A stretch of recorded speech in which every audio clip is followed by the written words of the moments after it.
একটা সময় ব্রিটিশ সরকার ছিল। ব্রিটিশ সরকার সেই সময় যারা ব্রিটিশ বিরোধী আন্দোলনে সামিল হতো, মানে আমাদের ভারতবর্ষের যে বিপ্লবীরা ছিলেন, ব্রিটিশদের বিরুদ্ধে যারা আন্দোলন করতেন, সেই সমস্ত আন্দোলনকারীদের, বিপ্লবীদের এবং যেই সমস্ত স্বাধীনতা সংগ্রামী আছে, একটা সময় কি নির্মমভাবে তাদের প্রতিহত করত। একটা সময় কুকুরের মতো ব্যবহার করতো তাদের সাথে, তাদের উপর লাঠি পেটা, তাদের উপর গোলাবর্ষণ, বিভিন্ন রকমভাবে অত্যাচার, তাদের উপর বেত্রাঘাত ইত্যাদি আমরা দেখেছি। তখন ছিল ব্রিটিশের শাসন, ইংরেজদের শাসন। তখন শাসক ছিল ব্রিটিশ এবং ইস্ট ইন্ডিয়া কোম্পানি। এখন শাসক বদলেছে, দেশ স্বাধীন হয়েছে, এখন স্বদেশীয় মানুষরাই শাসন করছে আমাদের দেশে, গণতন্ত্র কায়েম হয়ে গেছে। কিন্তু শাসকের কোনো পরিবর্তন আমরা দেখতে পাচ্ছি না। কেন বলছি কথাটা? আজকে যন্তর মন্তর থেকে যে আন্দোলনরত যুবক যুবতী এবং অন্যায়ের বিরুদ্ধে প্রতিবাদকারী যেই সমস্ত মানুষরা আজকে সামিল হয়েছেন সংসদ অভিযানে, তাদের উপর পুলিশের কি নির্মম অত্যাচার, কি নির্মম লাঠিচার্জ আমরা চোখের সামনে দেখলাম। হ্যাঁ, এটা বরাবরই দেখে আসছি, যখনই আমরা কোনো আন্দোলন করব অন্যায়ের বিরুদ্ধে, শাসকের বিরুদ্ধে, তখনই পুলিশ নির্মমভাবে তা প্রতিহত করবে। কাঁদানে গ্যাস থেকে ব্যারিকেড সহ, ওয়াটার গান সহ বিভিন্ন রকমভাবে প্রতিহত করবে, লাঠিচার্জ নির্মমভাবে হবে, দেখেছি। এগুলো শাসকের একটা চরিত্রের মধ্যে পড়ে। শাসক মানেই অত্যাচারী হবে, শাসক মানেই তাদের বিরুদ্ধে প্রতিবাদ করলেই শাসকের রসানলে পড়তে হবে। ফলে আজকেও সেটা আমরা দেখলাম। কিন্তু এটা আর কতদিন? আজকে এই আন্দোলনের বিরুদ্ধে মানুষের দুটি ভিন্ন মত তৈরি হয়েছে। এক শ্রেণীর মানুষ বলছে যে এটা দেশের জন্য ক্ষতিকর, দেশকে অস্থিরতা তৈরি করার জন্য বিদেশি ফান্ড থেকে এই সমস্ত কার্যকলাপ হচ্ছে। আরেক শ্রেণীর মানুষ বলছে যে না, যেহেতু ভারতবর্ষের সিস্টেম এতটা ভেঙে পড়েছে, এই ভেঙে যাওয়া সিস্টেমের বিরুদ্ধে আন্দোলন। যেহেতু ভারতবর্ষের শাসক এবং সরকার এতটা দুর্নীতিগ্রস্ত হয়েছে, এই দুর্নীতিগ্রস্ত শাসকের বিরুদ্ধে আন্দোলন এবং অন্যায়ের প্রতিবাদ। এবং শিক্ষা ব্যবস্থা থেকে স্বাস্থ্য ব্যবস্থা যে ভেঙে পড়েছে, সেই ভেঙে পড়া শিক্ষা স্বাস্থ্য ব্যবস্থার বিরুদ্ধে এবং দুর্নীতিগ্রস্ত শিক্ষামন্ত্রী এবং স্বাস্থ্যমন্ত্রীদের বিরুদ্ধে এই আন্দোলন। শিক্ষামন্ত্রীর পদত্যাগ, নিট দুর্নীতি থেকে সিবিএসই দুর্নীতি, প্রত্যেক ক্ষেত্রে প্রশ্ন ফাঁস, এবং গত কয়েক বছর ধরে কেন্দ্র সরকারের নেতাদের মধ্যে এবং মন্ত্রীদের মধ্যে লাগামহীন দুর্নীতি, তার বিরুদ্ধে এই প্রতিবাদ। আর কতদিন এভাবে চলবে? আজকে দেখতেই পাচ্ছেন আপনারা যে কিভাবে মানুষরা অন্যায়ের বিরুদ্ধে যারা প্রতিবাদ করছে তাদের উপর নির্মমভাবে লাঠিচার্জ করছে এই পুলিশ। আমরা এই অত্যাচারকে অবশ্যই ইংরেজদের শাসনের, ব্রিটিশ শাসনের সঙ্গে তুলনা করব, এবং তার চেয়েও বেশি উপরে, এক ধাপ উপরে উঠে গেছে। আমরা অনেক সময় দেখেছি এরা প্রস্তুত আছে, এমনকি বন্দুক নিয়ে এই আন্দোলনকারীদের, মানে বন্দুক দিয়ে গুলি করে হয়তো মেরে ফেলতো না কি, তারা বন্দুক নিয়ে এক প্রকার নিশানা দাগিয়ে বসে আছে। মানে যখন আন্দোলনকারীরা সংসদ ভবনে ঢুকবে, মনে হয় তাদেরকে গুলি করে উড়িয়ে দেবে। আমরা একে একে বিভিন্ন সময় দেখেছি বিভিন্ন আমাদের প্রতিবেশী দেশে কীভাবে গণ অভ্যুত্থান হয়েছিল। যখন শাসক লাগামহীন দুর্নীতি, চরম দুর্নীতির পর্যায়ে পৌঁছে যায়, তখনই এই ধরনের আন্দোলন সংগঠিত হয়। ফলে শাসক যে ভয় পেয়ে যাবে, এটাই খুব স্বাভাবিক।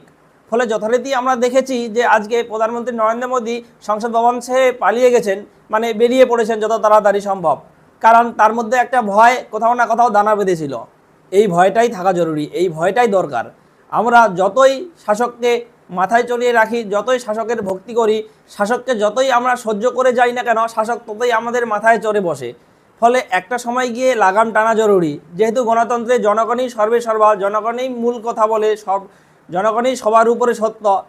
ফলে এই জনগণ যখন শাসকের বিরুদ্ধে, অন্যায়ের বিরুদ্ধে প্রতিবাদের রাস্তায় নেমে পড়বে, তখন কারো বাঁচার পথ খুঁজে পাবে না। কটা গুলি মারবে শাসক, কতজনকে মারবে?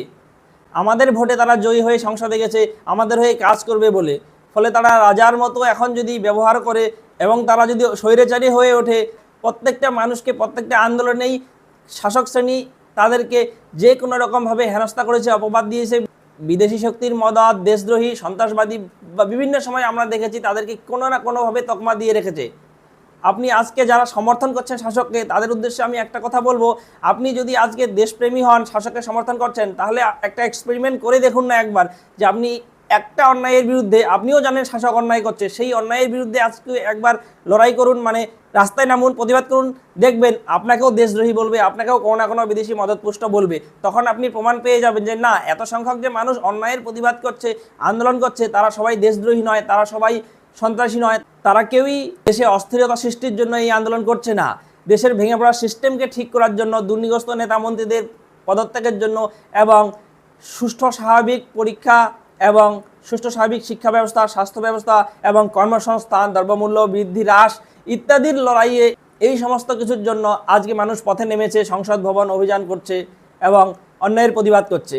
ফলে আপনি আমি যতই এই সমস্ত মানুষদের বদনাম করি, কুৎসা রটাই, সোশ্যাল মিডিয়ায় বিভিন্ন রকমভাবে এদের বিরুদ্ধে ন্যারেটিভ তৈরি করি, এতে আমরা ব্যর্থ হব। কারণ যখন একটা সময়ে সমাজে অসংখ্য মানুষ, অগণিত মানুষ, কোটি কোটি মানুষ রাস্তায় নেমে পড়বে, অন্যায়ের প্রতিবাদ করবে, তাহলে গুটি কয়েক শাসকের দালাল, বুটলিকিং মানুষ বা মিডিয়া তারা আর পার পাবে না। কারণ কোনো দলই চিরকাল ক্ষমতা ধরে রাখতে পারে না, কোনো শাসকই চিরকাল ক্ষমতায় স্থায়ী হয় না।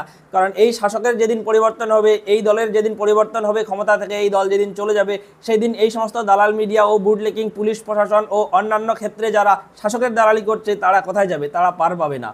ফলে আজকে আপনারা খেটে খাওয়া মানুষ, শ্রমিক এবং এই সমস্ত নিরীহ ছাত্র সমাজ এবং জেনজি এবং যারাই প্রতিবাদ করছেন অন্যায়ের বিরুদ্ধে, তাদের পক্ষে কথা বলুন, তাদের পাশে দাঁড়ান। না হলে যদি সময় পেরিয়ে যায় এবং শাসকের পরিবর্তন হয়, তখন আপনাদের সামনেও বিপদ দেখা দেবে, আপনারা মুখ লুকোতে পারবেন না, পিঠ বাঁচাতে পারবেন না। আজকে অন্যায়ের বিরুদ্ধে কথা বলুন।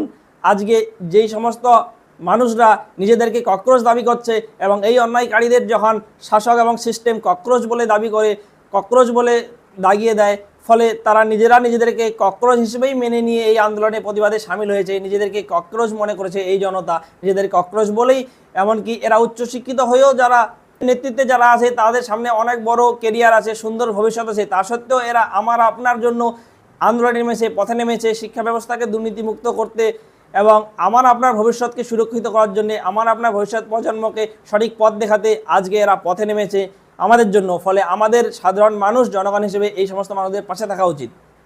আজকে আপনারা দেখলেন সংসদ ভবন অভিযানে কীভাবে এই সমস্ত আন্দোলনকারীদের উপর নির্মমভাবে ব্রিটিশ সরকারের মতো, বলা যায় জেনারেল ডায়ারের মতো, কীভাবে এদের উপর আক্রমণ আঘাত নেমে এসেছে, এদেরকে মারা হচ্ছে। দেখুন তার কয়েকটা ক্লিপ আপনারা দেখুন। দেখতেই পাচ্ছেন কীভাবে এভাবে মারা হচ্ছে মানুষদের।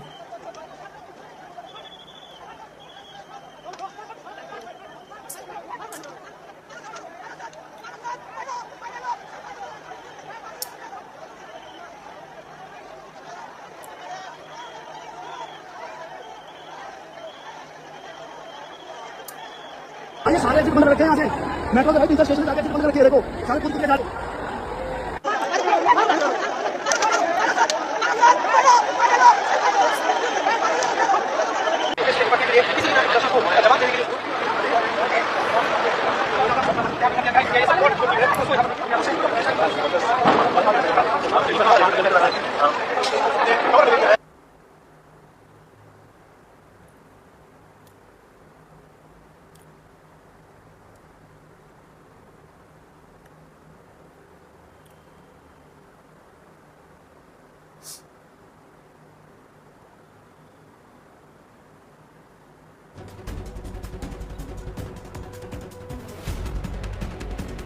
কি নির্মম, কি নির্মম! এটা তো অনেক সময় ব্রিটিশ সরকারকেও হার মানাবে, ব্রিটিশ শাসককেও হার মানাবে।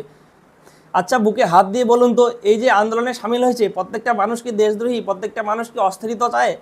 এরা কেন এইভাবে আন্দোলন করছে? আপনারা বুকে হাত দিয়ে বলুন তো একবার, যে এরা ঠিক না ভুল? এরা যে আন্দোলন করছে এরা কি চাইছে অ্যাকচুয়ালি?